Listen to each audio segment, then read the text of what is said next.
guys, happy Monday. So we're doing another bento creation for today, and because we want something that's very easy and quick to do on a Monday, we're gonna do rilakuma and kiraitori.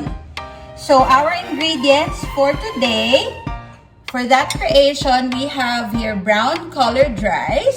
So I use adobo sauce for this one because today's ulam is adobo, chicken adobo courtesy of Bento Daddy. So I just mixed the sauce here sa ating white rice. And then I also have white rice for the nose ni rilakuma. And then I also have scrambled eggs. This time for kiraitori, and then I also have carrots here. So yung carrot, you just need to slice it like this. So one big half circle and then one small half circle. So this is for the beak of kiraitori. And then for the details, I have here nori. So this is the brand that I use for the nori. Bibigo. And then for the nori, you just need to cut 7 circles in total. So 5 big circles and then 2 small circles. And then you also need to cut dalawang V shape here. Okay? So yan lang yung kailangan nyo i-cut for the nori sheets. So those are everything we need for the bento characters. Now for the sides, our ulam is chicken adobo. I've already shredded the chicken para easier na ilagay sa ating bento box. And then for the fruit, I have ponkan here. So sliced na oranges, the ponkan. And then for the dessert, I have gummy candy here. And then I also have yung ating lettuce for our base. And of course, I have 2 bento picks here for the design later. Okay? So, we need to just, first thing we need to do is to put this brown rice, brown colored rice sa ating yum box. So, we just need to fill half of the yum box. Okay? So, kalahati lang yung kay rilakuma na side. Rilakuma ba o rikaluma? Rilakuma. Rikaluma yata. Ermigerd. There. Is it rilakuma or rikaluma? Rilakuma. Gumagawa ng bento, hindi pa alam pangalan eh. So, you just need to fill half of the yum box. So again, this is the yum box na panino with 5 compartments. So I'm using the color pink for today.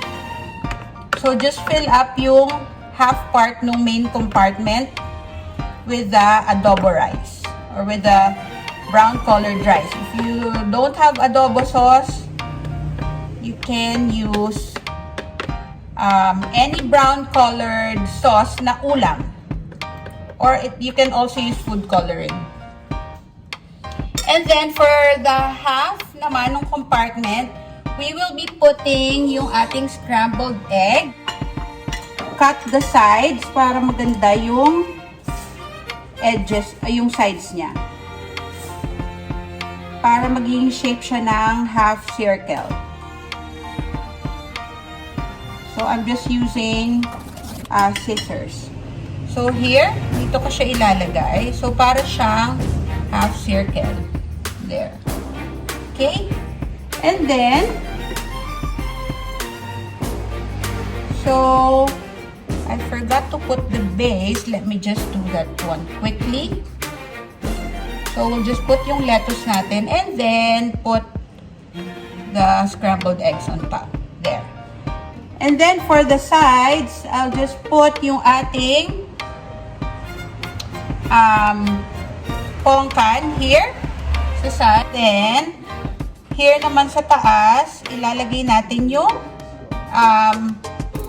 adobo. Yung ulam ni Zion. The chicken adobo. There. So I didn't put silicone cups anymore. This is a very quick one. You can do this one in less than 10 minutes. So here in the middle compartment, we'll put our gummy burger. So I'll just put yung ating bento tip here on top of the burger for design. And then here's a chicken naman yung isa.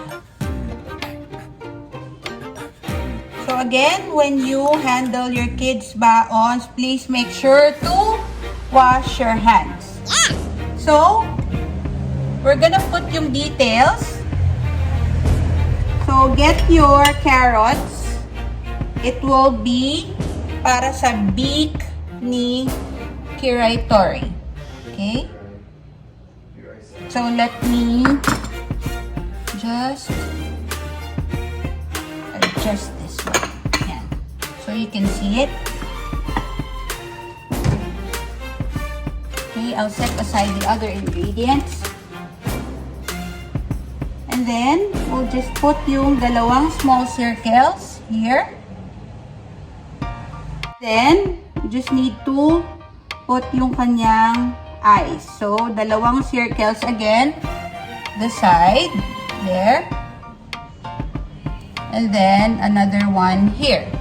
And then, yung V shape is for the hair here. Sa taas. Okay? And then, for Rilakuma, for the nose, we need to get the white rice. For the nose ni Rilakuma, so I just wrap it quickly in cling wrap na maliit. So I just cut a small portion ng cling wrap and then rolled a ball, formed a ball, and then just flatten it para sa kanyang nose. So you just need to make it into a circle shape like this. Okay? And then just put it on top of the rice. There. And then we'll put na yung kanyang eyes here. And then another one here, kabilang side. And then we'll put yung kanyang, yung other V shape, and then of course his nose. There you go. So here's the finished product.